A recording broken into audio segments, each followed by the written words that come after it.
ही मददगार मेरा, यीशु ही मददगार मेरा, मेरा मददगार प्रभु है, मेरा मददगार प्रभु है, जिसने ज़मीन और आसमां को बनाया, जिसने ज़मीन और आसमां को बनाया, यीशु को देखूंगा मैं, यीशु ही मददगार मेरा, यीशु ही मददगार मेरा, मेरा मददगार प्रभु है, मेरा मददगार प्रभु है, जिसने ज़मीन और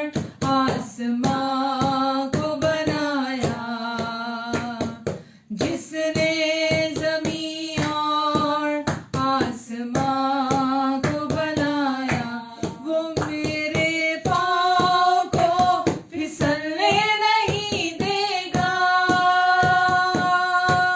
वो मेरे पाँव को फिसलने नहीं देगा, खुदावन है मेरा जागा हुआ, मुझे तन्हा न छोड़ेगा, खुदावन है मेरा जागा हुआ, मुझे तन्हा न छोड़ेगा, मेरा निगहबान खुदा है, मेरा निगहबान यीशु है, जिसने ज़मीन और आसमां को बनाया, ओह जिसने ज़मीन और आसमां को बनाया, यीशु को देखूंगा मैं, यीशु ही मददगार मेरा,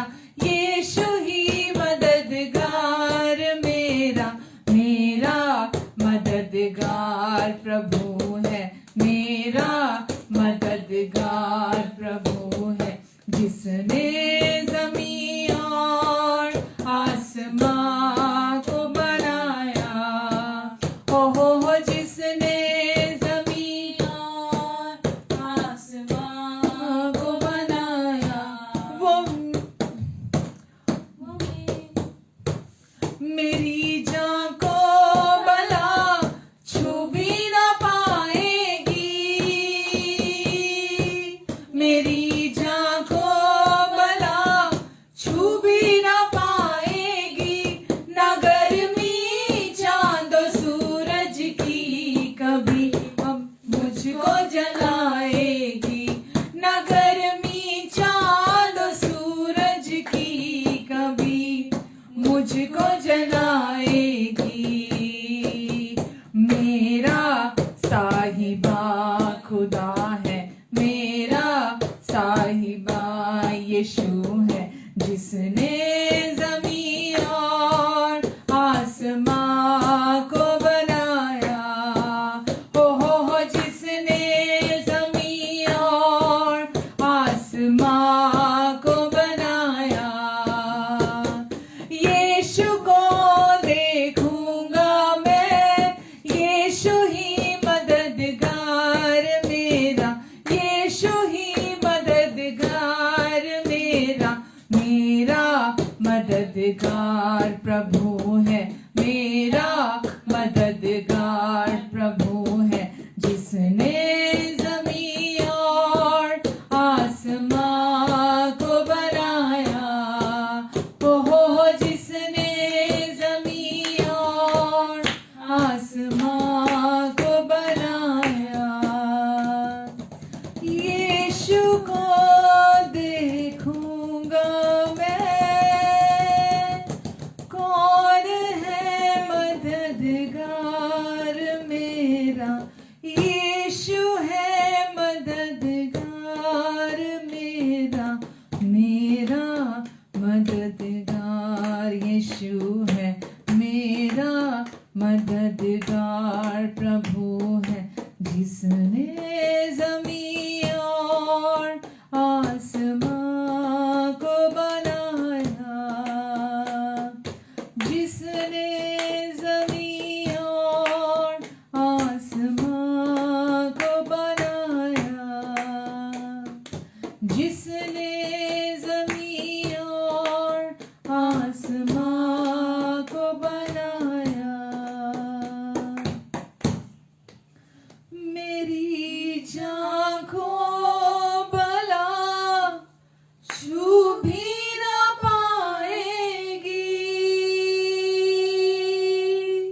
मेरी जान को भला छू भी ना पाएगी, ना गर्मी चांदो सूरज की मुझको जलाएगी, ना गर्मी चांद सूरज की कभी मुझको जलाएगी। मेरा साहिबान खुदा है, मेरा साहिबान खुदा है, जिसने ज़मीं और आसमां को बनाया, जिसने ज़मीं और आसमां को बनाया, हो जिसने ज़मीं और आसमां को बनाया, यीशु को देखूंगा मैं। आमेन, हालेलुया।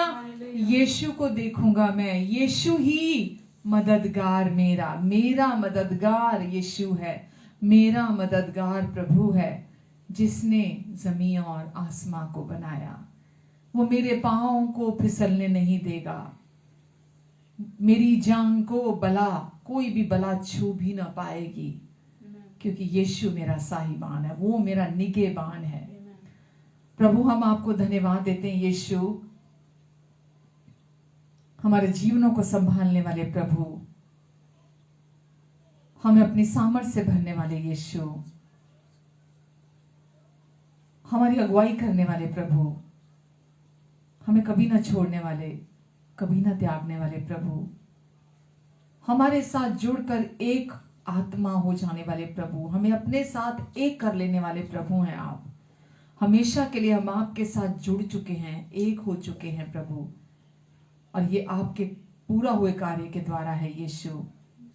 हम धन्यवाद देते प्रभु, हमें कोई भी कुछ भी आपके प्यार से अलग नहीं कर सकता।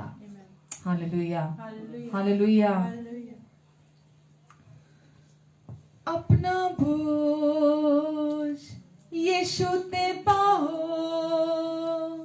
ओ तुहाडी चिंता करदा, अपना बोझ यीशु ते पाओ, ओ तुहाडी चिंता करदा, बल्ले बल्ले बल्ले बल्ले बल्ले बल्ले बल्ले यीशु दी बल्ले बल्ले बल्ले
यीशु ते पाओ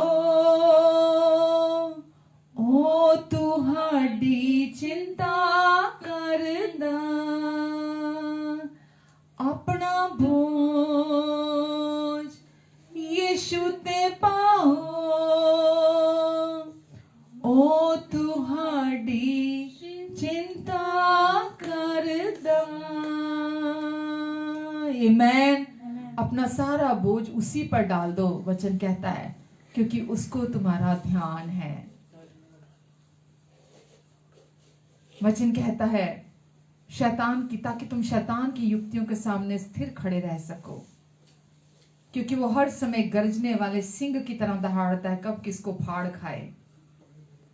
परमेश्वर चाहते हैं अपना सारा बोझ हम उनको डाल दें, किसी बात की चिंता ना करें, क्योंकि यीशु का जीवन आज हमारे अंदर है। और वचन कहता है जो मेरे अंदर रहता है, जो मुझ में रहता है, वो बड़ा है उससे जो इस संसार में रहता है।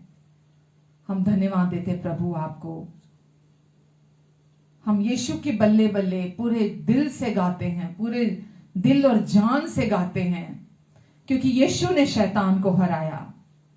शैतान आज हारा हुआ है, वो झूठा है, वो इस फिराक में रहता है कि कौन इग्नोरेंट है, कौन परमेश्वर के वचन को, परमेश्वर में मिली अपनी पहचान को नहीं जानता। वो कमजोर को ढूंढता है, पर परमेश्वर कहते हैं तू किसी भी बात की चिंता ना कर, क्योंकि मुझे तेरा ध्यान है। हालेलुया। हम धन्यवाद देते प्रभु आपको आज की शाम के लिए, समय के लिए। प्रभु आज आपकी उपस्थिति के लिए धन्यवाद देते हैं, जो हमेशा 24/7 हमेशा हमारे साथ रहती है। प्रभु आज आप अपने बुद्धि की बातें हमें फिर से सिखाने जा रहे हैं प्रभु, ताकि हम इस संसार में जयवंत जीवन जिए। जयवंत ही नहीं, जयवंत से बढ़कर जीवन जिए इस धरती पर। हर परिस्थिति में हम जयवंत होकर जिए प्रभु। प्रभु जी मेरी भी मदद करें, मेरी सोचों मेरे विचारों में आप काम करें, मुझ में से आप अपना मार्ग लें प्रभु। आप सबकी मदद करने के लिए आज मौजूद हैं, सबकी सहायता करने के लिए आप मौजूद हैं, सबको अपने अनुग्रह की सच्चाई पहुंचाने के लिए आप हमारे साथ मौजूद हैं। प्रभु आप सब कुछ को संभालें। आप कहते प्रतिभा तू खड़ी हो तो मैं तेरा मुंह भर दूंगा। प्रभु मैं यहाँ हूं, मैं अपने किसी ज्ञान पर बोझ नहीं कर सकती, अपनी किसी चीज पर घमंड नहीं कर सकती प्रभु, क्योंकि उससे कोई लाभ नहीं है। प्रभु आप अपना मार्ग लें और आप हमें अपनी अलौकिक बातों को सिखाएं, अपने पवित्र आत्मा के द्वारा अपनी बातें, क्योंकि आप ही की बातों में जीवन और शांति दोनों है। हमें शारीरिक ज्ञान की जरूरत नहीं है, शारीरिक ज्ञान भरा हुआ इस संसार में, हमें शारीरिक ज्ञान नहीं चाहिए, हमें आपकी समझ, आपकी बुद्धि की बातें चाहिए प्रभु।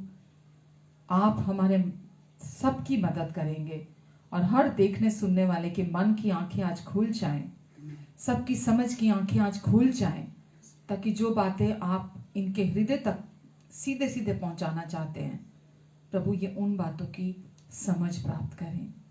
आप इनकी सहायता करेंगे। मैं धन्यवाद देती हूँ यीशु, धन्यवाद प्रभु। आपके सुसमाचार का प्रकाश इन सब के हृदयों में चमके। Amen, amen and amen. Hallelujah. God bless you all. प्रभु आप सबको बहुत आशीष दे एंड बहुत बहुत थैंक यू हमारे साथ फिर से जुड़ने के लिए। And God bless you. हर बार जो लोग जुड़ते हैं, जो लोग हमारे साथ ऑनलाइन लाइव में शामिल रहते हैं, थैंक यू मुझे इनकरेज करने के लिए, क्योंकि जब मैं यहाँ हूँ, मेरा यहाँ आने का मकसद मैं नहीं हूँ, मेरा यहाँ आने का मकसद आप है, क्योंकि मैं आपको आशीषित देखना चाहती हूँ, मैं आपको फलते फूलते हुए देखना चाहती हूँ। तो मेरा मकसद यहाँ आने का मेरे लिए नहीं है, मेरी महिमा के लिए नहीं है, मैं यहाँ आती हूँ आपके लिए, ताकि आप परमेश्वर के वचन की सही समझ को प्राप्त करें, परमेश्वर के वचन को राइट अंडरस्टैंडिंग के साथ समझें आप, ताकि कोई भी आपको भरमाने ना पाए, ना शैतान और ना कोई इंसान, कोई भी आपको बरगलाने ना पाए, कोई भी आपको भरमाने ना पाए। जब आप खुद से वचन की समझ रखते होंगे, जब आप खुद से वचन को राइट अंडरस्टैंडिंग के साथ जानते होंगे, तो आप सीधे सीधे चलेंगे। आप बिना किसी कंफ्यूजन के, बिना किसी डाउट के आप परमेश्वर के आत्मा के चलाई से चलेंगे। तो मुझे खुशी है, एंड गॉड ब्लेस यू। मैं दिल की गहराइयों से आपको आशीष देती हूँ और फिर से थैंक यू बोलती हूँ कि आप हमारे साथ जुड़ते हैं, वचन को शेयर करते हैं दूसरों के साथ भी, ताकि दूसरे लोग भी इस वचन के द्वारा आशीष को पाएं। आमीन। तो जैसा कि आप जानते हैं कि हम वचन जो आज अभी हम कुछ समय से शेयर कर रहे हैं, परमेश्वर चाहते हैं कि हम इस वचन को सीखें जो परमेश्वर ने हमें दिया है, और परमेश्वर की बुद्धि की बातें जो परमेश्वर ने हमें दी हैं, हम उनको अपने जीवन में रिसीव करें। आमीन, आमीन, हालेलुया। तो परमेश्वर चाहते हैं कि हम सब के अंदर परमेश्वर की बुद्धि हो, हम सब परमेश्वर की बुद्धि को अपने अंदर प्राप्त करें, क्योंकि संसार की बुद्धि और परमेश्वर की बुद्धि दोनों अलग अलग हैं, दोनों एक नहीं है।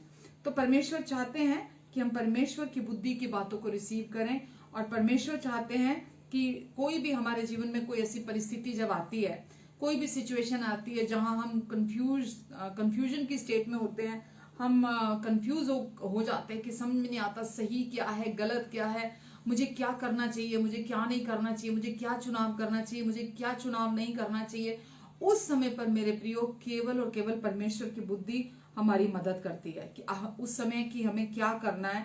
हमें याद दिलाते हैं परमेश्वर की उस सिचुएशन के अंदर हमें क्या करना है। आमीन। कई बार कुछ चीजें हम जब दूसरों को करते हुए देखते हैं, क्योंकि परमेश्वर की बुद्धि जो हमारे अंदर पहले से दी गई है, हम वो परमेश्वर से उस बुद्धि की लीडिंग, उस बुद्धि की अगुवाई नहीं मांगते। तो जो सारी दुनिया कर रही होती है, जो सब लोग कर रहे होते हैं, हम भी चाहे वो गलत ही क्यों ना हो, हम उस गलत को करने लग जाते, क्योंकि सब वही कर रहे हैं। पर परमेश्वर ये नहीं चाहते कि जो ये संसार कर रहा है, जो दूसरे लोग कर रहे हैं, हम वो करें, क्योंकि हम जानते कि संसार के लोगों के पास परमेश्वर की बुद्धि नहीं है। संसार के लोग अपने ज्ञान के मुताबिक डिसीजन लेते हैं, चुनाव करते हैं, जो भी परिस्थितियां आती हैं। तो इसीलिए परमेश्वर हमसे कहते हैं कि जब कभी भी ऐसा आपके जीवन में समय आता है, कंफ्यूजन की स्टेट आती है, कभी भी आपको समझ में नहीं आता क्या चुनाव करूं, क्या डिसीजन लूं अपनी लाइफ में, तो परमेश्वर कहते हैं मुझसे तू मांग। बुद्धि हमारे अंदर है, परमेश्वर ने अपनी बुद्धि का आत्मा हमारे अंदर दे दिया है। अब हम परमेश्वर की बुद्धि के आत्मा के साथ एक कर दिए गए हैं हमेशा के लिए। परमेश्वर की बुद्धि हमारे अंदर है, परमेश्वर की समझ, परमेश्वर का ज्ञान, परमेश्वर की सारी बुद्धि अब हमारी आत्मा में, हमारे अंदर है। हमारा जो स्पिरिट मैन है, जो स्पिरिचुअल व्यक्ति है हमारे अंदर का, सब कुछ परमेश्वर ने उसे दे दिया है। और परमेश्वर चाहते हैं कि हम जब प्रार्थना करें, हम परमेश्वर से मदद मांगते हैं, जो ऑलरेडी परमेश्वर की बुद्धि हमारे अंदर है, हम जब परमेश्वर से बुद्धि मांगते हैं तो हम अपने जीवन में, हम जब भी हमें जरूरत पड़ती है, सिचुएशंस आती हैं, तो हम परमेश्वर की बुद्धि के अनुसार, हम संसार के अनुसार चुनाव नहीं करते, संसार के अनुसार हम अपने जीवन के निर्णय नहीं लेते हैं, हम परमेश्वर की बुद्धि के अनुसार जीवन लेते हैं। क्योंकि संसार की दो प्रकार की बुद्धि है, एक संसार की बुद्धि है और एक परमेश्वर की बुद्धि है। तो हम जब भी परमेश्वर के बुद्धि मांगते हैं, तो परमेश्वर का वचन ही परमेश्वर की बुद्धि है। तो परमेश्वर से जब हम बुद्धि मांगते हैं, तो परमेश्वर अपने वचन के द्वारा हमें गाइड करते हैं, हमारी मदद करते हैं, हमें लीड करते हैं, हमें टीच करते हैं, हमें डायरेक्ट करते हैं। और परमेश्वर की उस गाइडेंस के द्वारा, जो अपने वचन के द्वारा वो हमें देते हैं, हम अपने जीवन में सही को कर पाते हैं, सही को कर सकते हैं। आमीन। परमेश्वर की दृष्टि में वर्ldly जो बुद्धि है, वर्ldly जो हम देखते हैं, जो इस संसार की प्राकृतिक बुद्धि है, परमेश्वर की दृष्टि में वो बुद्धि है ही नहीं है परमेश्वर की नजरों में। तो इसीलिए हम अपने आप को धोखा देना बंद करें कि हम संसार के अनुसार सोचें, कि हम सोचें कि इस संसार का जो संसारिक जो स्टैंडर्ड है, है ना, वो हम उसके अनुसार चलना चाहें कि संसार के लोग कैसे कामयाब होते हैं, संसार के लोग कैसे अपने जीवन के फैसले करते हैं, हम उसके अनुसार अपने आप को अपने आप को धोखा देना बंद करें कि हम संसार के अकॉर्डिंगली चलें। और हमें परमेश्वर चाहते हैं कि हम उनकी बुद्धि से चलें, क्योंकि जैसा मैंने कहा, इस संसार का ज्ञान, इस संसार की बुद्धि, इस संसार की समझ परमेश्वर की दृष्टि में मूर्खता है। और परमेश्वर चाहते हैं हम उनकी बुद्धि को अपने जीवन में रिसीव करें, जो कि एक गिफ्ट के तौर पर मसीह यीशु में उन्होंने हमें दे दी है। जैसा हमने पिछले हफ्तों में देखा कि बुद्धि के परमेश्वर ने हमें अपनी बुद्धि दे दी है, और अभी बुद्धि के द्वारा हम अगर चलना चाहते हैं तो पहले हमें मूर्ख बनना होगा। यानी कि मूर्ख बनने का अर्थ क्या है? पहले हमें इस संसार के मुताबिक, जो इस संसार का ज्ञान हमारे अंदर है, जो इस संसार की चीजें पहले से ही हमारे मन में है, हमारे भीतर, हमें पहले मूर्ख बनना होगा ताकि हम बुद्धिमान हो जाएं। क्योंकि हमें इस संसार, बहुत सारे लोग ऐसे होते हैं जो एक अच्छे रैंक में है, जो एक अच्छे पोजीशन में पहले से हैं, और उनको बहुत सारा ज्ञान है, बहुत सारा इस संसार की बातों की समझ है उन्हें। तो उनके लिए, क्योंकि पहले से ही इतना ज्ञान उनके अंदर भरा हुआ है, और अभी भी उनका उठना बैठना संसारिक लोगों के साथ है, जो संसार के हिसाब से विद्वान लोग हैं, संसार के हिसाब से बहुत समझदार गिने जाते हैं, तो अभी भी उनका उठना बैठना उन लोगों के साथ है। और जब अभी भी वो उसी में बने, पहले से ही पहले बहुत था, और अभी भी वो उस संसार के ज्ञान के मुताबिक अपने आप को भर रहे हैं, तो ऐसा व्यक्ति परमेश्वर की बुद्धि अगर नहीं मांगता तो उस संसार का ज्ञान उस व्यक्ति की कोई मदद नहीं कर सकता। जैसा मैंने पिछले हफ्तों में बोला कि ऐसा भी मार्ग है जो मनुष्य को सही जान पड़ता है, लेकिन उसके अंत में मृत्यु है, उसका अंत मृत्यु कहलाता है। तो परमेश्वर ने हमें जब नई सृष्टि बनाया, परमेश्वर ने जब हमें वचन के अनुसार यीशु ने हमें बोला कि मेरा जुआ सहज और हल्का है। तो अब जब हम नई सृष्टि हैं, तो अब हमें परमेश्वर ने अपना जुआ दिया है जो सहज है, जो बोझ अपना दिया है। परमेश्वर का बोझ भारी नहीं है, परमेश्वर का बोझ अब हल्का है हमारे लिए। तो परमेश्वर हमारे जीवन से चाहते हैं कि हम विश्वास से परमेश्वर की बुद्धि को ग्रहण करें, और जितना भी बोझ हमारे ऊपर है, हमारे लाइफ के किसी भी चीज को लेकर, किसी भी बात को लेकर, हम उस बोझ को ले लें जो कि बिल्कुल भी बोझ नहीं है, जो बिल्कुल भी भारी नहीं है, जो बिल्कुल हल्का है। और परमेश्वर ने जब हमें मसीह यीशु पर विश्वास करने के द्वारा नई सृष्टि ठहराया, तो अब हमारे जीवन में परमेश्वर ने हमें अपना स्वभाव दिया है, हमें अपने साथ एक कर लिया है। हम परमेश्वर के साथ जुड़कर एक हो चुके हैं, और अब परमेश्वर का स्वभाव हमारा स्वभाव है। तो परमेश्वर का बुद्धि, परमेश्वर का वो परमेश्वर से है। परमेश्वर की बुद्धि के समान कोई बुद्धि नहीं हो सकती, क्योंकि इस पृथ्वी की नींव, इस संसार की नींव, हर चीज की नींव परमेश्वर की बुद्धि के द्वारा रखी गई है। तो अब हमारा स्वभाव जो है, वो हमारे अंदर वो परमेश्वर का स्वभाव है, और हमारे अंदर परमेश्वर की बुद्धि है, और हम परमेश्वर की बुद्धि के चलाए से चलते हैं। आमेन। पहला कुरिन्थियों 3 अगर हम पढ़ते हैं तो उसमें 18 से 20 तक लिखा है कि, मैं पढ़ना चाहूंगी आपके साथ, मैं लिखना आज भूल गई अपने पास। पहला कुरिन्थियों 3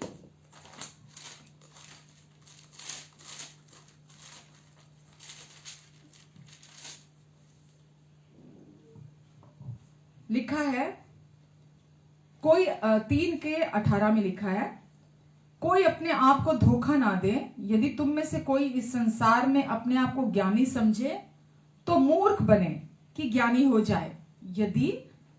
फिर से पढ़ रही हूं मैं, पहला कुरिन्थियों 3 का 18 से 20। कोई अपने आप को धोखा ना दे। कोई अपने आप को धोखा ना दे, कोई अपने आप को धोखा ना दे। यदि कोई तुम में से इस संसार में अपने आप को ज्ञानी समझे, यदि तुम में से, किस में से, हम सब में से, यदि तुम में से कोई इस संसार में अपने आप को ज्ञानी समझे तो मूर्ख बने, मूर्ख बन जाए कि वो ज्ञानी हो जाए, मूर्ख बने कि वो ज्ञानी हो जाए, क्योंकि इस संसार का ज्ञान परमेश्वर के निकट मूर्खता है। जैसा लिखा है, वह ज्ञानियों को उनकी चतुराई में फंसा देता है। वो ज्ञान जो इस संसार के अनुसार बहुत ज्ञानी बनते हैं, बहुत चतुर बनते हैं, परमेश्वर कहते हैं कि कोई भी अपने आप को धोखा ना दे, कि कोई परमेश्वर के सामने कि परमेश्वर नहीं जानते, परमेश्वर को नहीं पता हमारे अंदर क्या चल रहा है। तो परमेश्वर कहते हैं अगर कोई व्यक्ति इस संसार के ज्ञान को महत्व देता है, इस संसार के ज्ञान को बड़ा मान के चलता है, जबकि परमेश्वर ने वचन में बोला बुद्धि सबसे श्रेष्ठ है, पर यदि कोई व्यक्ति इस संसार के ज्ञान को महत्व देता है तो लिखा है परमेश्वर के निकट वो मूर्खता है, क्योंकि वो ज्ञानियों को उनकी चतुराई में फंसा देता है। वो अपनी ही चतुराइयों में फंस जाते हैं।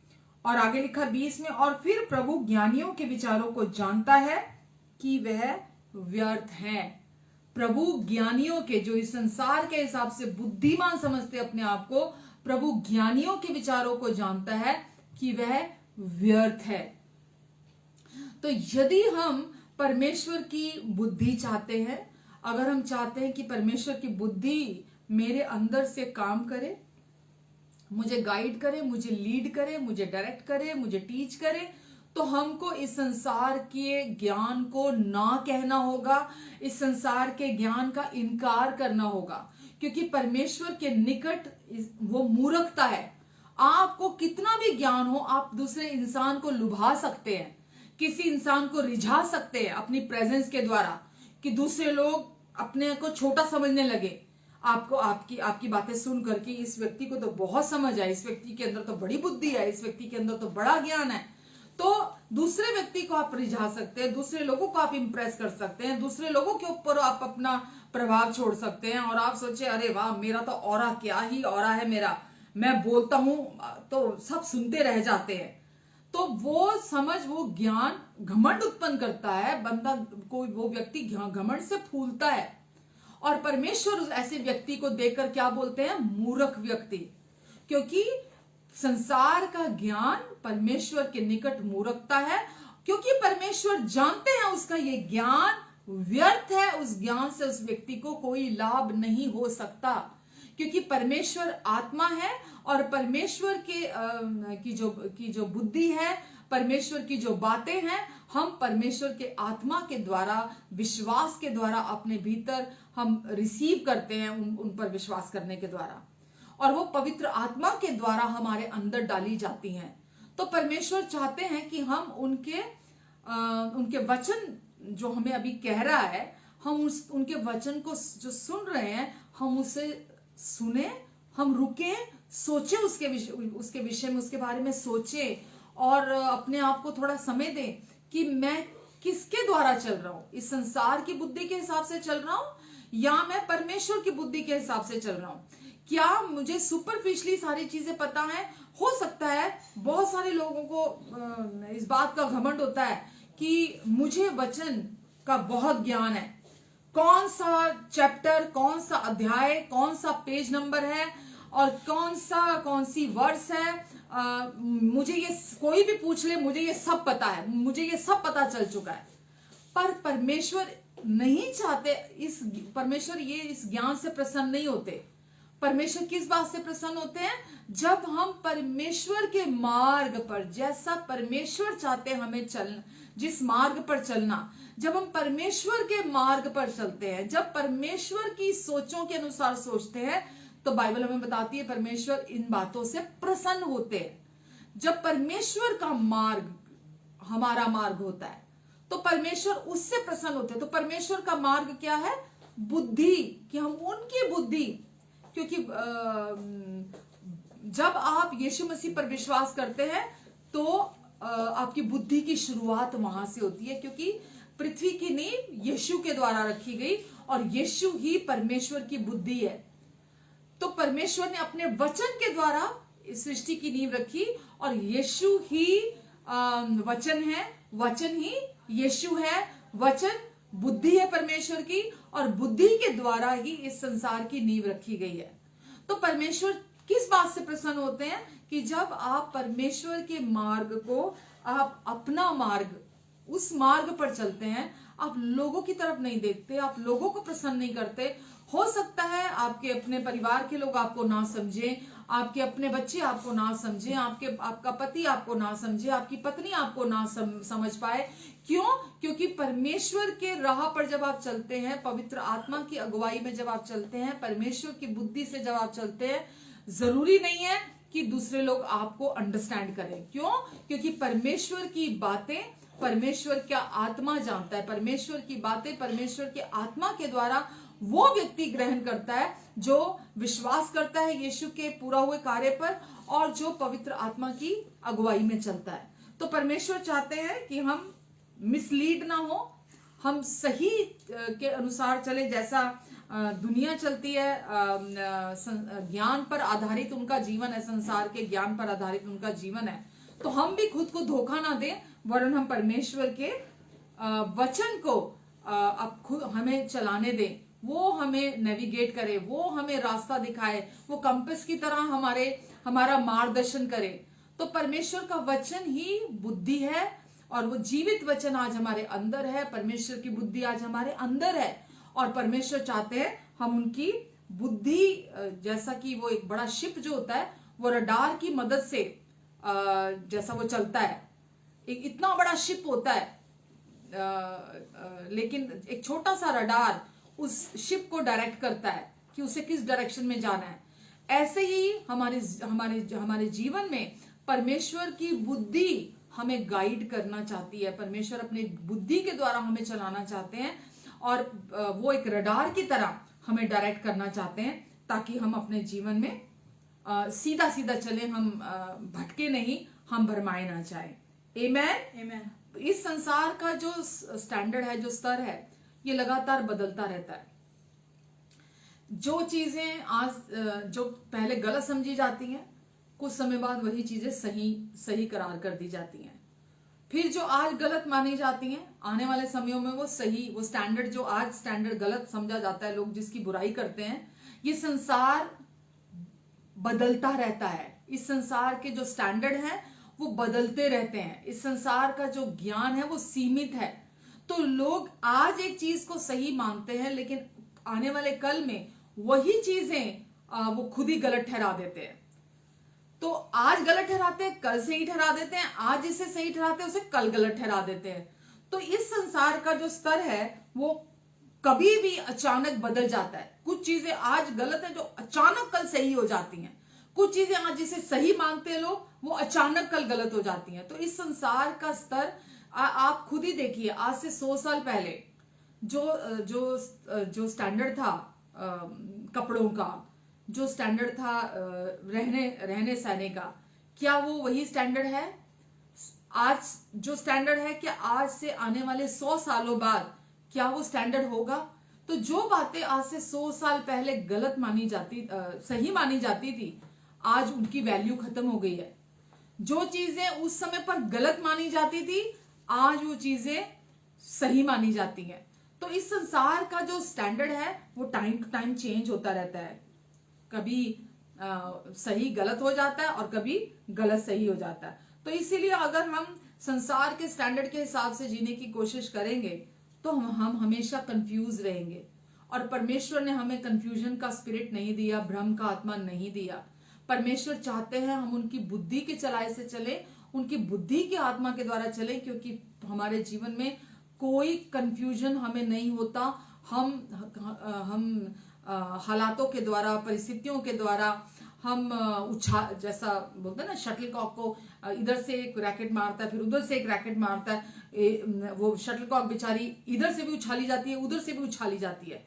तो फिर परिस्थितियां और हालात कैसे भी हमारी जिंदगी में आ जाएं, कैसे भी क्राइसिस आ जाए, चैलेंजेस आ जाए, टेम्पटेशन आ जाए हमारी लाइफ में, हम उछाले नहीं जाते। क्यों? क्योंकि हमें प्रैक्टिस हो जाती है कि हम इस संसार के ज्ञान को अपने जीवन का आधार मानकर नहीं चलते, हम इस संसार पर भरोसा नहीं रखते, हम इस संसार के स्तर पर के अनुसार नहीं जीते। हमें आदत हो जाती है हम परमेश्वर की बुद्धि के अनुसार उनके चलाए से चलते हैं। आमेन। इसीलिए हम परमेश्वर के वचन को कंपास की तरह इस्तेमाल करते हैं ताकि वो हमारे हमारे हमारे कदमों को हर दिन डायरेक्ट करे। जैसा वचन कहता है कि तेरा वचन मेरे पांव के लिए दीपक और मेरे मार्ग के लिए उजाला है। तो परमेश्वर का वचन हम कोई भी अपना डिसीजन, कोई भी अपना काम परमेश्वर के वचन के बिना नहीं करते। परमेश्वर का वचन, उनका सुसमाचार जो यीशु ने क्रूस पर पूरा कर दिया, अब परमेश्वर ने हमें अपने साथ हमेशा के लिए एक करके जोड़ दिया और अब हम उनके साथ हमेशा के लिए इंगेज्ड हैं।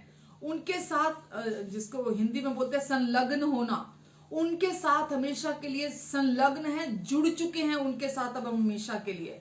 और अब कोई भी चीज हमें उनके प्यार से अलग नहीं कर सकती।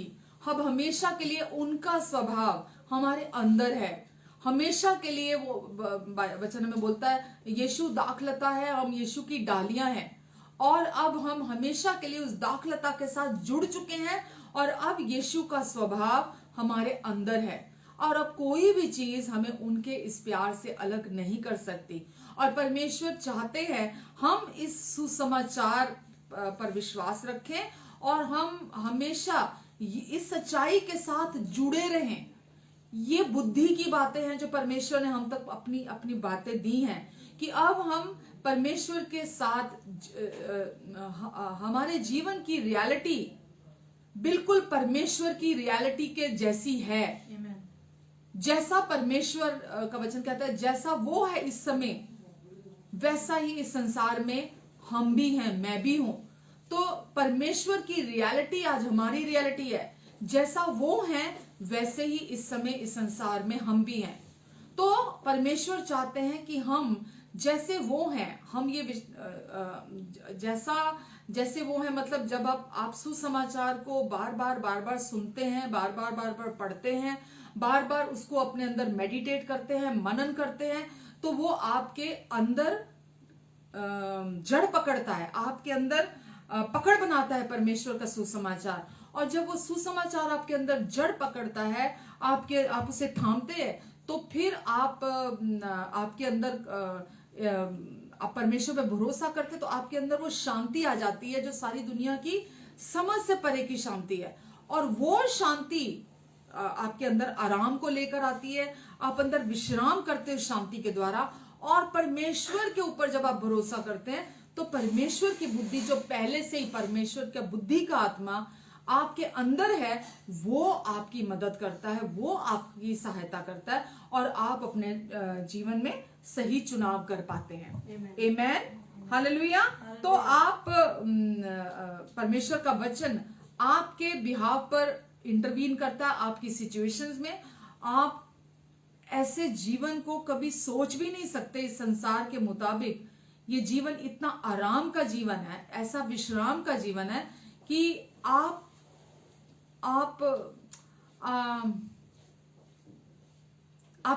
आपके जीवन से धन्यवाद हर समय फूटता है, क्योंकि आप हैरान हो जाते हैं कि परमेश्वर आपके जीवन में कैसा अद्भुत तौर रीति से काम करते हैं और कैसे अद्भुत रास्ते निकालते हैं, क्योंकि परमेश्वर का रास्ता ही सबसे उत्तम रास्ता है। बहुत सारे लोग सोचते हैं परिवार है, रिश्ते हैं, उनके अपने सहकर्मी हैं, और उन्हें लगता है कि बस हम बहुत खुश हैं अपने परिवार में, अपने रिश्तों में, हमारे साथ काम करने वाले लोग हैं, पार्टनर हैं, बस यही जीवन है, बहुत खुश है। पर मैं आपको बताना चाहती हूँ, परिवार से, रिश्तों से, आपके सहकर्मियों से बढ़कर सबसे उत्तम रास्ता है परमेश्वर का रास्ता है। और वो रास्ता उत्तम रास्ता है। शैतान आपके अंदर और ये संसार का ज्ञान आपके अंदर ये विचार आपको दे सकता है कि दूसरों की कॉस्ट पर अगर आप कुछ गलत कर भी रहे हो अपनी खुशी के लिए, तो चलता है। संसार आपको बोलेगा कि जो चीज तुम्हें खुशी देती है बस वो करो, अपने बारे में सोचो, सिर्फ किसी के बारे में मत सोचो। संसार आपको कह सकता है कि संसार का ज्ञान आपको कह सकता है कि जो परमेश्वर की सच्चाई है वो निश्चित सच्चाई नहीं है, उस पर विश्वास करना, उस पर भरोसा करना जरूरी नहीं है। संसार का ज्ञान आपको भटकाएगा। संसार का ज्ञान आपको बोलेगा बस अपने परिवार में खुश रहो, आपके रिश्तों में खुश रहो, और अपना जो भी आपके साथ लोग हैं उनके साथ खुश रहो, बस ये काफी है, इसके अलावा और किसी चीज की जरूरत नहीं है। ये सारी चीजें झूठ है, ये सारी चीजें धोखा देती हैं। जैसा अभी मैंने पढ़ा था कि धोखा मत खाओ, परमेश्वर कहते हैं, क्योंकि इस संसार का ज्ञान मूर्खता है परमेश्वर के निकट, और इस संसार के ज्ञान के द्वारा आप परमेश्वर की चीजों को अपने जीवन में प्राप्त नहीं कर सकते, ग्रहण नहीं कर सकते। तो अगर आप चाहते हैं कि परमेश्वर जो कुछ परमेश्वर का है वो उसका आप इस धरती पर फायदा उठाएं, आनंद उठाएं, उस जीवन को आप अपने जीवन में जिएं, तो आपको परमेश्वर की बुद्धि की आवश्यकता है। आप परमेश्वर की बुद्धि के अनुसार चलना चाहते हैं, तो आपको परमेश्वर की बुद्धि जो आपके अंदर दी गई है, आपको हर समय अपने आप को याद दिलाना है कि क्योंकि परमेश्वर ने मुझे अपनी बुद्धि दी है। जिस समय मेरा नया जन्म हुआ, परमेश्वर ने मुझे नई सृष्टि ठहराया। परमेश्वर ने बोला देख प्रतिभा, और आप अपने लिए अपना नाम लेकर बोल सकते हैं, देख सारी बातें बीत गई, अब क्योंकि मैं मसीह में हूं, सारी पुरानी बातें बीत गई और अब सब कुछ मेरे जीवन में नया हो गया है। सब कुछ नया हो गया का क्या अर्थ है कि पुराना जो ज्ञान था, पुराना जो आपके अंदर जो भी आपने संसार से रिसीव किया था, संसार से ग्रहण किया था, जो भी दादी नानी की कहानियां, बूढ़ियों की कहानियां, जो कुछ भी आपने प्राप्त की थी इस संसार से, वो सब कुछ को जीरो करके अपने आप को मूर्ख बनाते हुए आप परमेश्वर से बुद्धि मांगना शुरू करेंगे। जब आप बुद्धि मांगेंगे, जब आप उस बुद्धि को खोजेंगे, तब आप उस बुद्धि को प्राप्त करेंगे, क्योंकि परमेश्वर को हमें बुद्धि देना अच्छा लगता है। तो परमेश्वर चाहते हैं कि हम इस बात को समझे कि अब मैं संसार के हिसाब से नहीं चलूंगा, क्योंकि वो परमेश्वर के निकट मूर्खता है। परमेश्वर के निकट वो ज्ञान जीरो है। उसका परमेश्वर बोलते हैं, हंसते हैं परमेश्वर ऐसे व्यक्ति को देखकर कि कैसे ये संसार के ज्ञान को देखकर घमंड से फूल रहा है कि इसे बहुत पता है, और ये नहीं जानता व्यक्ति, ये खुद को धोखा दे रहा है। ऐसे व्यक्ति को परमेश्वर बोलते हैं, ऐसा व्यक्ति जो दूसरों लोगों के सामने उस ज्ञान के घमंड से फूल रहा है, परमेश्वर कहते हैं ऐसा व्यक्ति अपने ज्ञान की वजह से उन चतुराइयों और लतुराइयों में फंस जाता है। फिर क्योंकि ऐसा व्यक्ति जिसके अंदर संसार का ज्ञान है, वचन में लिखा है ज्ञान घमंड उत्पन्न करता है, लेकिन प्रेम से उन्नति होती है। तो ऐसा व्यक्ति जिसके अंदर संसार का ज्ञान होगा, परमेश्वर कहते हैं हो ही नहीं सकता कि वो घमंडी ना हो ही नहीं सकता कि वो घमंडी ना हो। तो अगर हम में से किसी के भी अंदर संसार का ज्ञान है और हम ये सोच रहे हैं कि हम दूसरों को बेवकूफ बना रहे हैं, तो परमेश्वर कहते हैं कि ऐसा व्यक्ति खुद धोखे में है, और ऐसा व्यक्ति खुद अपनी चतुराइयों और लतुराइयों में फंसेगा। तो और परमेश्वर कहते हैं कि इस ज्ञान से उस व्यक्ति को कोई लाभ होने वाला नहीं है। तो हम इस संसार के ज्ञान के ऊपर घमंड ना करें, क्योंकि वो सीमित है और वो हमारी सही चुनाव करने में मदद नहीं कर सकता। हम इस संसार के ज्ञान के हिसाब से कितना भी हम अपने लिए सोचते हो कि मैं सही डिसीजन लूंगा, हम कभी भी अपने लाइफ में, क्योंकि ऐसा भी मार्ग है जो मनुष्य को सही जान पड़ता है पर उसके अंत में मृत्यु ही मिलती है, वचन कहता है। तो हम इस संसार के ज्ञान के हिसाब से हम अपने आप पर बोझ नहीं कर सकते, इसलिए हम परमेश्वर को सुनते हैं, परमेश्वर क्या चाहते हैं, परमेश्वर क्या कहते हैं, और हम परमेश्वर के अनुसार हम चलते हैं। भजन संहिता 119 के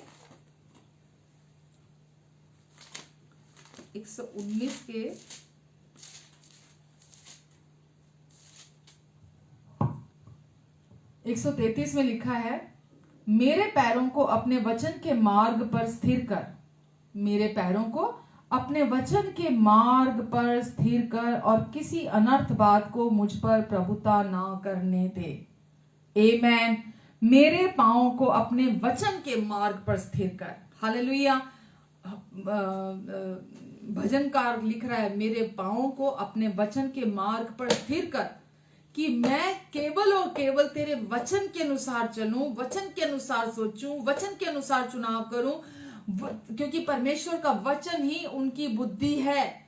तो मेरे पांव को अपने वचन के अनुसार स्थिर कर, और किसी अनर्थ बात को मुझ पर प्रभुता ना करने दे। आमेन।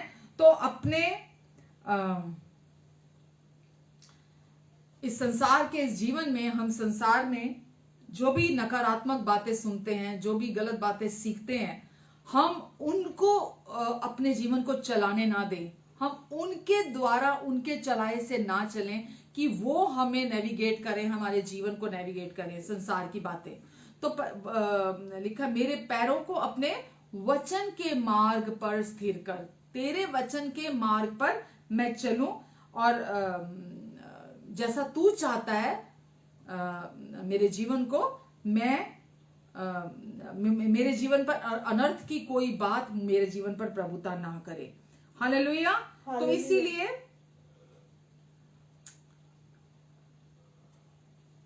जैसा परमेश्वर हमें देखते हैं, हम अपने आप को वैसा देखें। लोअर सेल्फ स्टीम में हम ना बने रहें, हम आत्महीनता में, या अपने आप को बुरा महसूस करते हुए, या अपने आप को छोटा महसूस करते हुए भी हम ना जिएं। परमेश्वर चाहते हैं कि हम अपने जीवन में जैसा परमेश्वर हमें देखते हैं, जैसा परमेश्वर चाहते हैं हम चले, हम अपने जीवन में वैसा ही चले। आमेन। क्योंकि जब हम बहुत लो सेल्फ स्टीम में चलते हैं, बहुत ही हम नकारात्मक चीजों पर अपना फोकस रखकर चलते हैं, तो ये भी बहुत पीड़ादायक होती है, ये दुख देने वाली होती है। यह हम जब खुद पर दोष लगाते हुए चलते हैं, या हम भ्रमित होकर चलते हैं, तो ये हमारे जीवन में हमारे जीवन में उन्नति और शांति को लेकर नहीं आती है चीजें। तो परमेश्वर नहीं चाहते कि हम इस संसार का जो डिस्ट्रक्टिव, जो उनका तरीका है चीजों को करने का, या जो इस संसार के की प्रणाली है नकारात्मक सी चीजों को सोचने का, या उस तरीके से सोचने का, ना तो हम बहुत अपने ज्ञान पर घमंड करते हुए चले, और ना हम बहुत नकारात्मक और आत्महीनता में, बिल्कुल ही लो सेल्फ स्टीम में हम चले। परमेश्वर चाहते हैं कि जैसा वो हमें चाहते हैं, उनके वचन की रोशनी में हम अपने आप को देखें, जैसा उनका वचन हमें देखता है, जैसा वचन हमारे लिए सोचता है। आमेन। व्यवस्था विवरण 32 का 10 पढ़ना चाहूंगी मैं। व्यवस्था विवरण 32 का 10।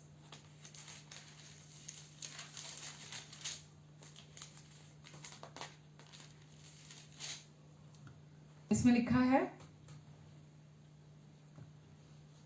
उसने उसको जंगल में और सुनसान और गरजने वालों से भरी हुई मरुभूमि में पाया, और उसने उसके चारों ओर रहकर उसकी रक्षा की, और अपनी आंख की पुतली के समान उसकी सुधि रखी।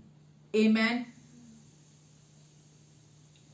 उसके चारों ओर उसकी रक्षा की, ये मूसा का गीत लिखा हुआ है, और अपनी आंख की पुतली के समान उसकी सुधि रखी।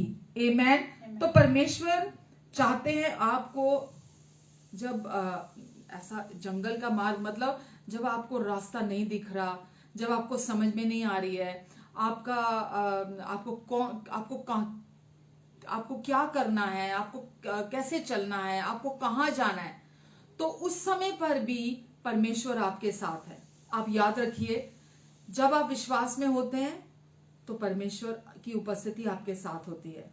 जब आप भावनात्मक होकर चल रहे होते हैं तो भी परमेश्वर की उपस्थिति आपके साथ होती है। विश्वास की स्थिति में भी परमेश्वर की उपस्थिति आपके साथ है, और जब आप भावनात्मक होकर चल रहे होते हैं तो भी, जब आपके इमोशंस, जब आप ओवरवेल्म होते हैं तो भी परमेश्वर की प्रेजेंस आपके साथ होती है। परमेश्वर की उपस्थिति केवल वो ये चाहते हैं, आप विश्वास रखें कि जिस भी हालात में, जिस भी परिस्थिति में आप हैं, अब आप उनसे बिलोंग करते हैं, अब आप परमेश्वर से हैं, अब आप उनसे बिलोंग करते हैं। और चाहे वो जंगल का मार्ग हो, चाहे सुनसान गरजने वाली मरी भूमि हो, कैसा भी मार्ग क्यों ना हो, परमेश्वर आपकी रक्षा करेंगे, वो आपके साथ रहेंगे। ये आपको विश्वास करने की जरूरत है, और अपनी आंख की पुतली के समान वो आपकी सुधि रखेंगे हमेशा। आमेन। और कोई भी चीज अब आपको, कोई भी और कुछ भी आपको परमेश्वर के प्यार से अलग नहीं कर सकता। आप हमेशा के लिए उनके प्यार में हैं, उनके साथ एक हैं। हालेलुया। वो आपसे प्रेम करते हैं और आपको वैल्यू करते हैं। आमेन। कोई आपको प्यार करे या ना करे, हो सकता है आपके बच्चे आपको प्यार ना करते हो सकता है आपके बच्चे आपको वैल्यू ना करते हो सकता है आपके बच्चे आपके लिए वैसा ना सोचते हो जैसा आप पूरा जीवन भर उनके लिए सोचते आए हैं। हो सकता है आपके बच्चे आपके लिए वैसे ना खड़े हो जैसे आप उनके लिए हमेशा चट्टान बनकर खड़े रहे हो सकता है आपके बच्चे आपकी सुधि ना लेते हो, आपके अपने प्रियजन आपकी सुधि ना लेते हो जैसा उन्हें लेनी चाहिए। पर आप याद रखिए, आपको केवल, जैसा मैंने अभी पहले बोला, बहुत लोग सोचते हैं ठीक है, परिवार है ना, रिश्ते हैं ना, मेरे साथ मेरे पार्टनर्स, मेरे अपने कलीग्स, मेरे अपने फ्रेंड्स सब मेरे साथ है ना, तो मुझे क्या परमेश्वर करने की जरूरत है।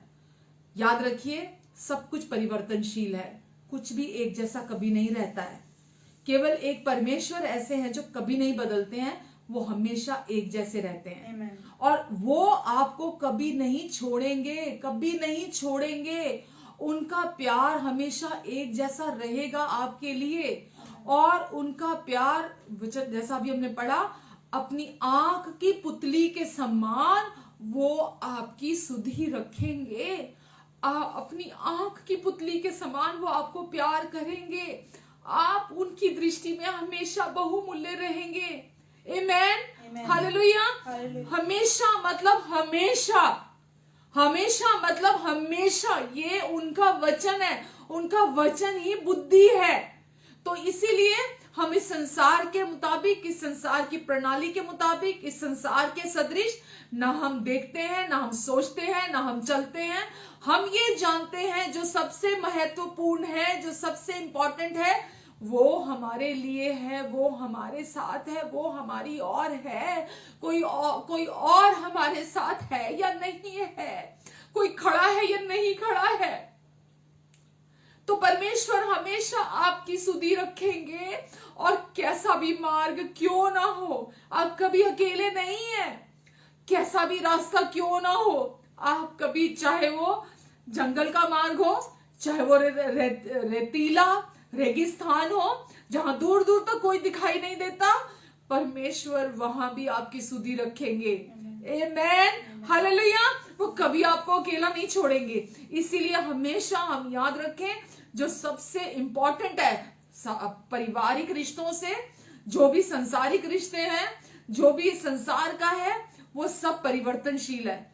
लोग कहते हैं हम साथ खड़े रहेंगे, समय आने पर सब छोड़ के चले जाते हैं, कोई साथ नहीं होता।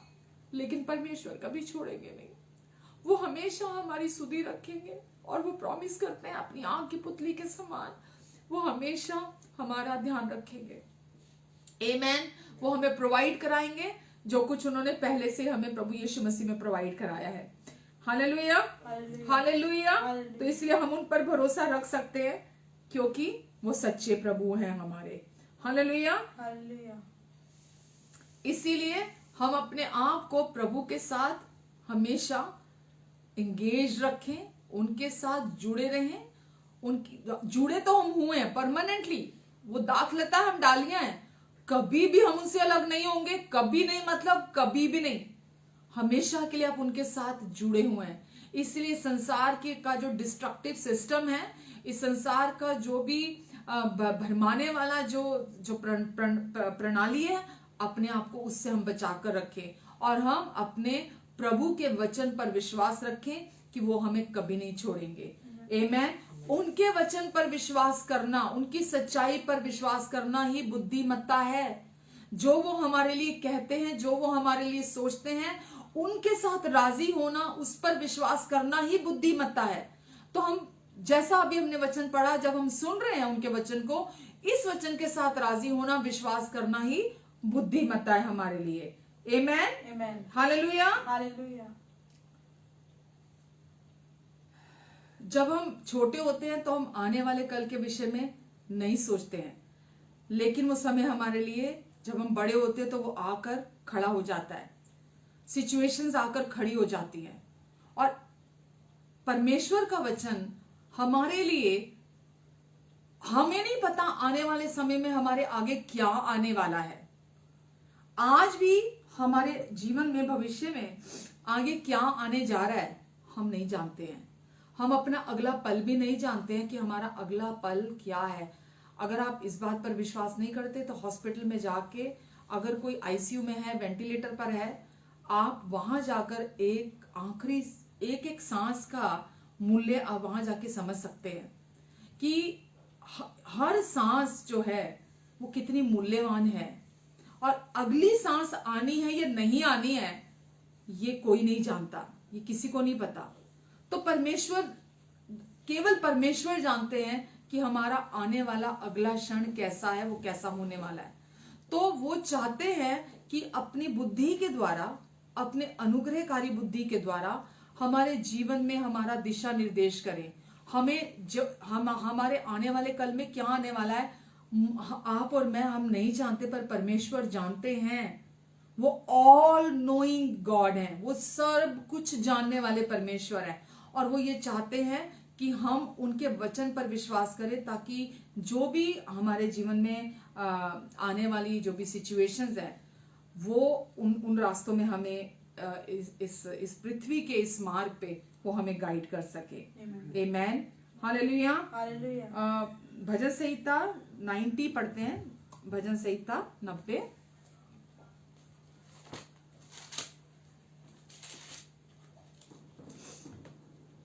नब्बे के 10 में लिखा है, हमारी आयु के वर्ष 70 तो होते हैं, और चाहे बल के कारण 80 वर्ष भी हो जाएं, तो भी उनका घमंड केवल कष्ट और शोक ही शोक है। वह जल्दी कट जाती है और हम जाते रहते हैं। 12 में लिखा है, हमको अपने दिन गिनने की समझ दे कि हम बुद्धिमान हो जाएं। हमको अपने दिन समझने की बुद्धि दे, ताकि हम समझ दे, ताकि हम बुद्धिमान हो जाएं। आमेन। तो परमेश्वर से हम प्रार्थना करते हैं कि हम ईश्वरीय, उनकी परमेश्वरीय बुद्धि वो हमें दें, ताकि हमें ये एहसास हो कि हमारे दिन कितने हैं, यानी कि हमारे आने वाले समय, हमारे आने वाले 10 साल, हमारे आने वाले 20 साल, हमारे आने वाला जो समय है वो कैसा है। परमेश्वर हमको अपने दिन गिनने की समझ दे कि हम बुद्धिमान हो जाए, कि आने वाला जो समय है, हमारा जो भविष्य है, परमेश्वर हमें उनकी समझ दे, ताकि हम बुद्धिमान हो जाएं। हालेलुया। तो परमेश्वर की विजडम, गॉडली विजडम हमारे अंदर आती है जब हमें अपने हर दिन हम उनकी समझ के हिसाब से चलते हैं, हर दिन उनके मुताबिक चलते हैं। हालेलुया। तो इब्रानियों 8 में लिखा है कि परमेश्वर ने हम सब के अंदर अपनी समझ को, अपने ज्ञान को डाल दिया है। हमारे अंदर है परमेश्वर का ज्ञान, उनकी बुद्धि के मुताबिक। वचन हमें बताता है कि हमारे अंदर मसीह का मन है, हमारे अंदर मसीह का मन, हमारी आत्मा में जब परमेश्वर ने हमें नया जन्म दिया, हम नई सृष्टि बने, हमें अपने पवित्र आत्मा से भरा, तो पवित्र आत्मा के साथ ही हमारे अंदर मसीह का मन, वो आत्मिक मन भी उन्होंने हमें दे दिया है, हमारे जो भीतर है। तो हमारे अंदर हर तरह की योग्यता है अभी परमेश्वर की चीजों को समझने की, परमेश्वर की चीजों को जानने की, या सही डिसीजन लेने की, या सही कार्य को करने की, क्योंकि हमारे अंदर मसीह का मन है, हमारे अंदर मसीह के विचार हैं, हमारे अंदर मसीह की इच्छा है, हमारे अंदर मसीह यीशु की डिसीजन लेने की, चुनाव करने की शक्ति भी है। क्योंकि हमारा जो शारीरिक मन है उसके अंदर शारीरिक ज्ञान, शारीरिक समझ, शारीरिक बातें हैं, लेकिन हमारे अंदर जो मसीह का मन है उसके अंदर आज हमारे पास योग्यता है सही चुनाव करने की, जो परमेश्वर के अलौकिक डिसीजन जो हमें लेने हैं, तो वो आज हमारे ऑलरेडी अंदर है और परमेश्वर वो चुनाव करने में हमारी मदद करना चाहते हैं। आमेन। चाहे वो हमारी कोई भी एज हो सकता है आप आज 2 दिन या 1 दिन पुराने या 2 मिनट पहले पुराने विश्वासी हो, आपने आज और अभी 2 मिनट पहले यीशु को स्वीकार किया है अपना प्रभु और उद्धारकर्ता। तो यदि आपने आज और अभी 2 मिनट पहले यीशु को अपना प्रभु और उद्धारकर्ता स्वीकार किया है, तो आप उसी समय जान जाते हैं कि संसार के मार्ग और परमेश्वर के मार्ग बिल्कुल अलग हैं। उसी समय आपको अंदर से समझ आ जाती है इस चीज की। तो परमेश्वर चाहते हैं, क्योंकि वो समझ हमारे अंदर परमेश्वर के आत्मा के द्वारा हमारे अंदर आती है, तो ये परमेश्वर ने अपनी समझ हम सब के अंदर डाली है। हम सब परमेश्वर की ये समझ रखते हैं, चाहे वो कोई भी हमारी एज हो, हमारी उम्र हो। पहला तिमोथी 4:12 पढ़ते हैं और खत्म करते हैं। पहला तिमोथी 4:12 इसमें लिखा है, कोई तेरी जवानी को तुच्छ ना समझने पाए, पर वचन और चाल चलन और प्रेम और विश्वास और पवित्रता में विश्वासियों के लिए आदर्श बन जा। आमेन, आमेन।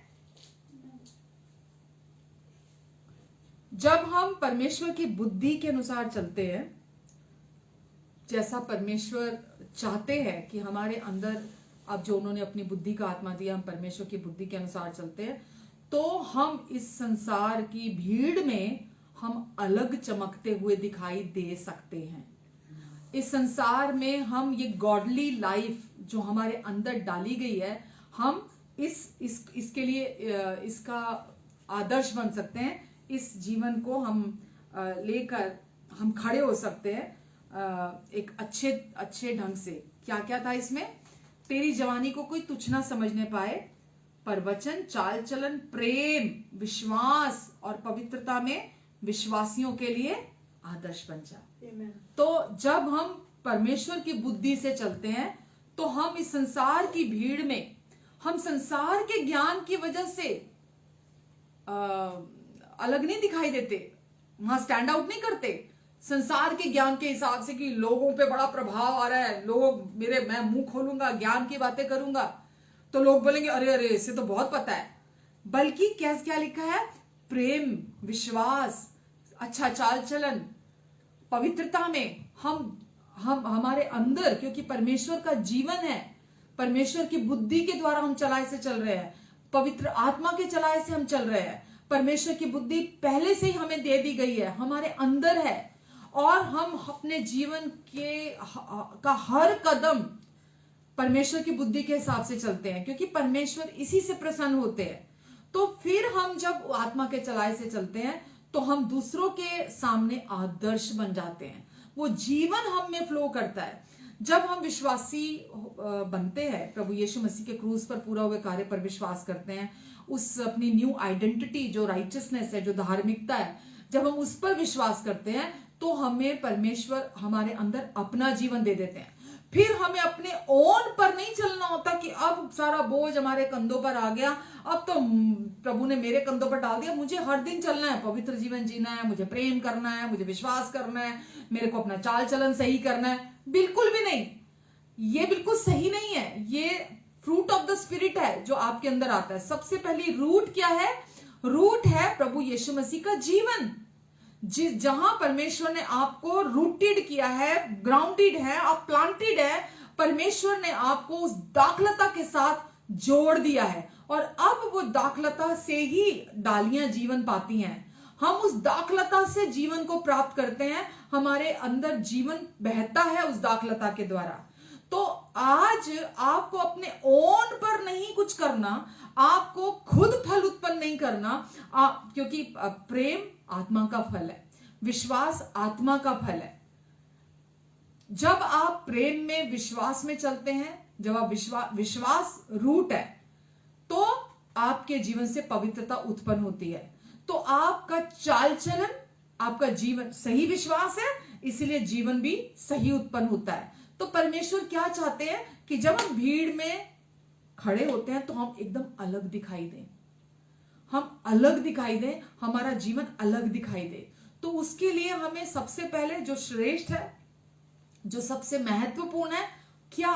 परमेश्वर के वचन का ज्ञान, परमेश्वर के वचन के द्वारा बुद्धि को प्राप्त करना, उस परमेश्वर के वचन के साथ टाइम स्पेंड करना, उसे पढ़ना।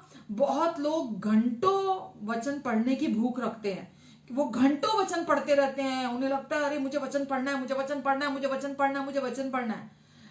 लेकिन खाली वचन को पढ़ना आपको लाभ नहीं देता जब तक आप वचन को अपने अंदर मनन नहीं करते, मेडिटेट नहीं करते। जब आप वचन को मेडिटेट करते हैं तब आप वो वचन अंदर कंसीव करते हैं। आप जब आप मेडिटेट करते हैं, जब वो कंसीव होता है हमारे अंदर वचन, तो हम उसका पूरा पूरा लाभ उठा सकते हैं।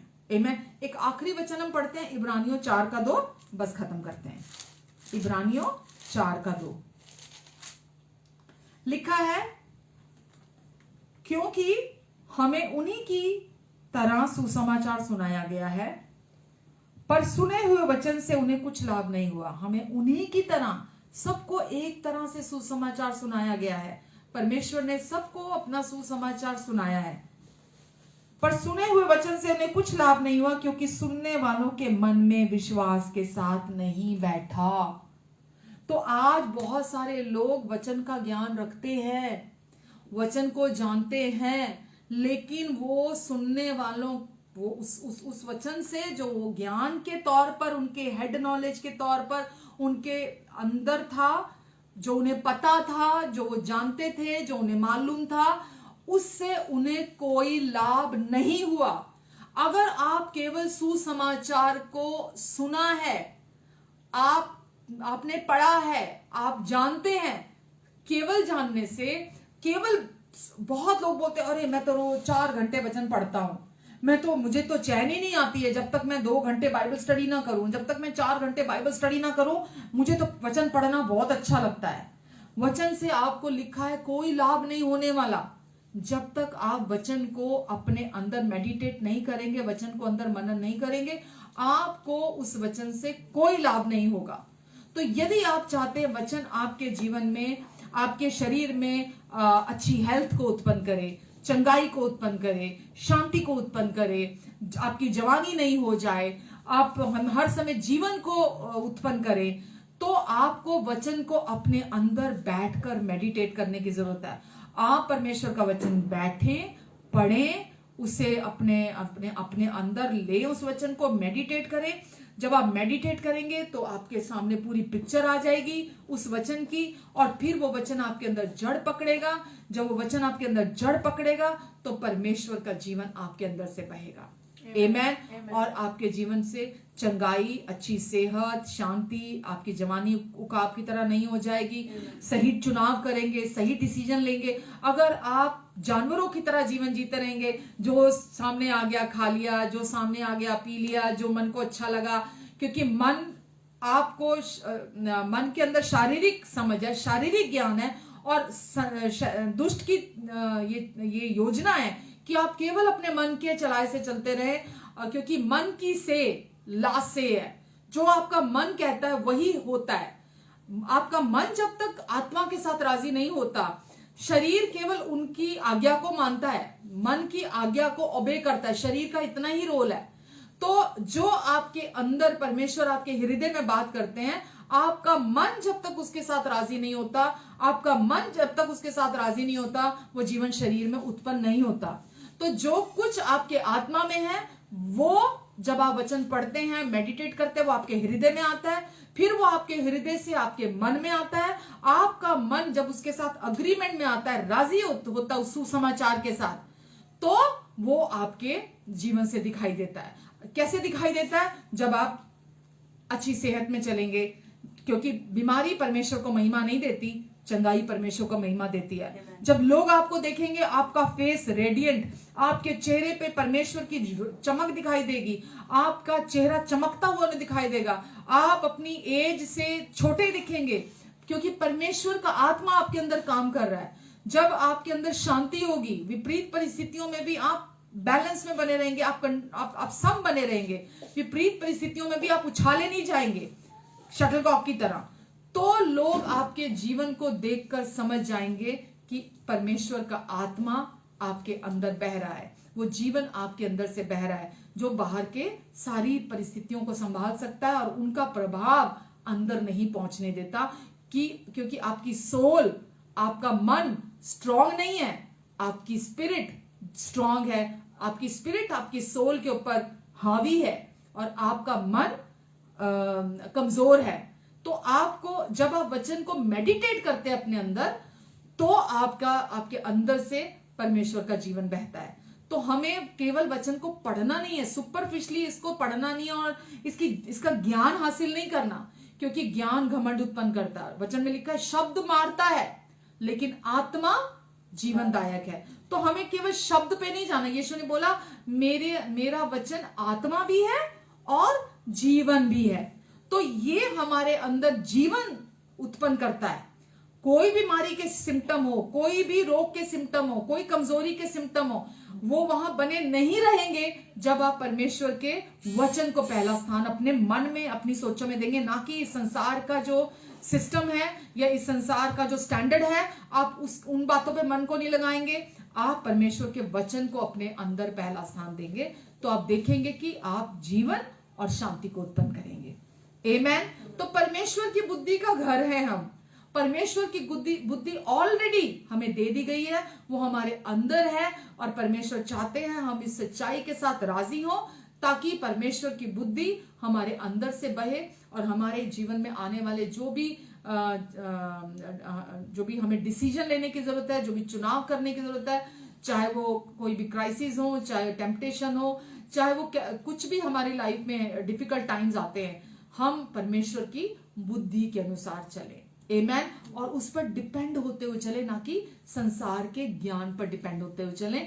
हम खुद को धोखा ना दे, क्योंकि इस संसार का ज्ञान व्यर्थ है, उससे आपको कोई लाभ होने वाला नहीं है। इसलिए अपने अंदर परमेश्वर की बुद्धि के चलाए से चलें। आमेन। हालेलुया। परमेश्वर आप सबको बहुत आशीष दे। God bless you all. पिता, हम आज के वचन के लिए आपको धन्यवाद देते हैं। परमेश्वर, आप बहुत अच्छे पिता हैं हमारे। हम किन शब्दों से आपको धन्यवाद दें, आपके प्यार के लिए, आज के वचन के लिए। पवित्र आत्मा जी, आपकी मदद और सहायता के लिए सारी महिमा यीशु हम आपको देते हैं प्रभु, क्योंकि आप ही के सुसमाचार में परमेश्वर की सामर्थ है। और आज भी आपके सुसमाचार के द्वारा परमेश्वर की सामर्थ यहाँ बह रही है। वचन कहता है जहां जहां प्रभु यीशु मसीह चेलों के साथ जाते थे, वहां वहां चिन्ह, चमत्कार और सामर्थ के काम होते थे। प्रभु, आज भी आप, क्योंकि हमारे इस सर्विस के बीचों बीच हैं, लोगों की जिंदगियों में आज बहुतायत से आपने काम किया है। Amen, amen, amen. God bless you all. प्रभु आप सबको बहुत आशीष दे। आइए, अगर आप प्रभु भोज के साथ तैयार हैं तो हम प्रभु भोज लेना चाहेंगे। आप रोटी, ब्रेड कुछ भी ले सकते हैं, शरबत ले सकते हैं साथ में। प्रभु यीशु मसीह ने, वचन कहता है, रोटी ली और तोड़ी और कहा, ये मेरी देह है जो तुम्हारे लिए तोड़ी जाती है। प्रभु यीशु मसीह ने अपनी देह हमारे लिए तोड़वाने के लिए दे दी, ताकि हमारी देह, जो हम टूटे हुए थे, बिखरे हुए थे, रोगी थे, बीमार थे, श्रापों के नीचे थे, हम पाप में सड़ रहे थे, हम सब नया जीवन पालें। और नया जीवन यीशु का जीवन। यीशु ने कहा मैं आया तुम्हें जीवन देने, और केवल जीवन नहीं, बहुतायत का जीवन देने आया। तो प्रभु यीशु मसीह ने हमें अपना जीवन दिया, और ताकि हम जीवन पालें। तो हम प्रभु की देह में से खाते हैं, क्योंकि यीशु की देह हमारे लिए तुड़वाई गई, जो सिद्ध और पवित्र है। वैसे ही यीशु ने अपना कटोरा लिया, कहा ये कटोरा मेरा नई वाचा का लहू है, जो तुम्हारे पापों की क्षमा के लिए बहाया जाता है। प्रभु यीशु मसीह ने अपना लहू, नई वाचा का लहू हमारे पापों की क्षमा के लिए बहाया, और हमारे सारे पाप, पास्ट, प्रेजेंट और फ्यूचर के, हमेशा के सारे पाप अपने लहू से धो दिए, हमें शुद्ध किया, साफ किया, धर्मी ठहराया, पवित्र ठहराया, सिद्ध बनाया, योग्य बनाया, प्रेम किए गए हम परमेश्वर की ओर से, हमेशा हमेशा के लिए एक्सेप्ट किए गए, स्वीकार किए गए। आमेन। आइए हम धन्यवाद देते प्रभु को।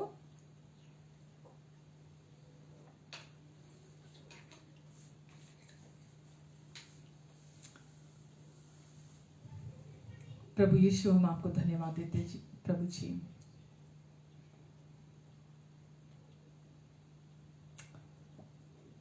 धन्यवाद यीशु।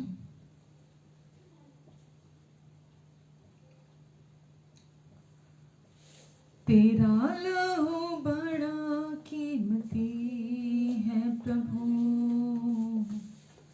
तेरा लहू बड़ा कीमती है, तेरा लहू बड़ा कीमती है प्रभु, तेरा लहू बड़ा कीमती है, क्योंकि उस लहू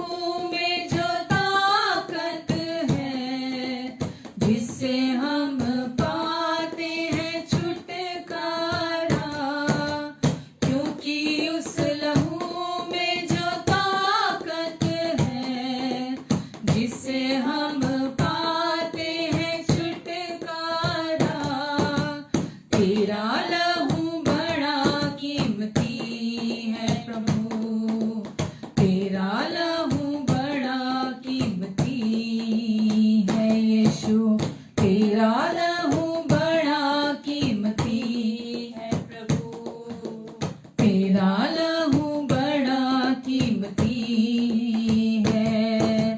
तूने जो लहू बहाया है, सारी दुनिया को बचाया है, तूने जो लहू सारी दुनिया को बचाया है। कभी तूने किसी से न कुछ मांगा, कभी तूने किसी से न कुछ चाहा यीशु, कभी तूने किसी से न कुछ मांगा, कभी तूने किसी से न कुछ चाहा, तेरा लहू बड़ा कीमती है प्रभु, तेरा लहू बड़ा कीमती है, क्योंकि उस लहू में जो ताकत है, जिससे हम पाते हैं छुटकारा, क्योंकि उस लहू में जो ताकत है, जिससे हम पाते हैं छुटकारा, तेरा लहू बड़ा कीमती है प्रभु यीशु, तेरा लहू बड़ा कीमती है, तेरा लहू बड़ा कीमती है यीशु, तेरा लहू बड़ा कीमती है। मैं धन्यवाद देते यीशु इस समय सभी ऑनलाइन हमारे देखने सुनने वालों के जीवन पर। मैं आपकी आशीषों की घोषणा करती हूँ, इन सब के ऊपर मैं आपके चंगाई की घोषणा करती हूँ, इन सब के ऊपर आपके छुटकारे की घोषणा करती हूँ, इन सब के ऊपर आपके क्रूस पर पूरा हुए कार्य की घोषणा करती हूँ, इन सब के ऊपर आपके फेवर की घोषणा करती हूँ, इन सब के ऊपर आपकी महिमा की घोषणा करती हूँ प्रभु यीशु। और मैं धन्यवाद देती हूँ प्रभु कि ये आपकी चंगाई में, छुटकारे में हर दिन चलेंगे यीशु के नाम से। मैं धन्यवाद देती प्रभु कि निश्चय ही आपने इनके सारे रोगों को अपने ऊपर सह लिया, सारे दुखों को अपने ऊपर उठा लिया, इनके अपराधों के लिए आप घायल हुए, इनके अधर्म के कामों के लिए आप कुचले गए, इनकी शांति के लिए आपने ताड़ना सही ताकि आपके कोड़े खाने से ये चंगे हो जाएं।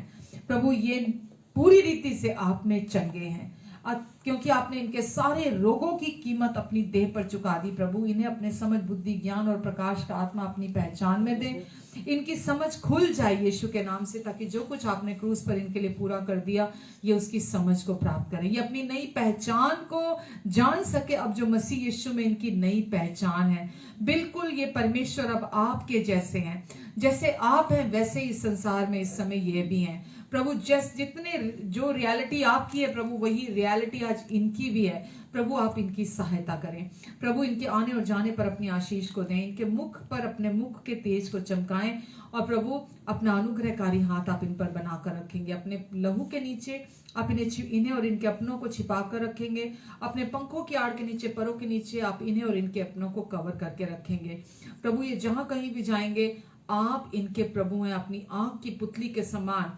आप इनका ध्यान रखेंगे। ये चाहे जंगल के मार्ग से होकर जा रहे हो, चाहे ये सूखी मरुभूमि में से होकर जा रहे हो, प्रभु आप इन्हें संभालेंगे वहां भी प्रभु, आप इनके साथ बने रहेंगे और इनकी हर जरूरत को आप पूरी करेंगे प्रभु अपने पवित्र आत्मा के द्वारा। धन्यवाद देती हूँ यीशु में, धन्यवाद शैतान के हर झूठ और धोखे से आप इनकी रक्षा करेंगे, और प्रभु अपने अनुग्रह से इनकी हर जरूरत को, हर समय सब कुछ को आप पूरा करेंगे। इनके पास हमेशा आपकी ओर से बहुतायत रहेगी, और किसी भी चीज की इन्हें कभी कोई घटी नहीं होगी, क्योंकि आप इनके प्रभु हैं। यहाँ तक कि आपका काम करने के लिए, भलाई करने के लिए भी इनके पास हमेशा बहुतायत रहेगी।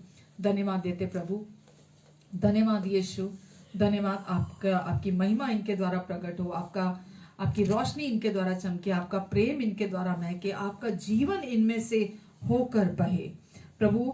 जीवन के जल की नदियां इनके भीतर से बह निकले, ताकि ये भीड़ के बीच जब खड़े हों तो प्रभु आपका आत्मा इनमें से बहे, आपका जीवन इनमें से बहे प्रभु ये एक आदर्श बनकर खड़े हों कि दूसरे लोग इनके जीवन से सीखें।